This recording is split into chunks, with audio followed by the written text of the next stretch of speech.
pabili. Ano bang bili natin? Ito na lang siguro. Isang chicken inasal. Meron kayo? Wala na, te. Oh, wala na. Ano lang meron? Goto Batangas, Pares, Bulalo, Goto Pata, at saka pastel at mani, lugaw. Ano na lang? Isang beef pares na lang. With rice yun, no?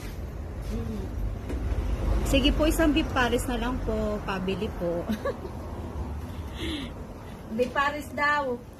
Hindi na ano. Kain po tayo. Tawa niyo po. Yan. Masarap ang... Ito na yun. Ay, hindi. Ano yung sa inyo pares? Isang pares lang? Pares kay ate. Isa lang? Isa lang. I-beef pares with rice. Support natin to.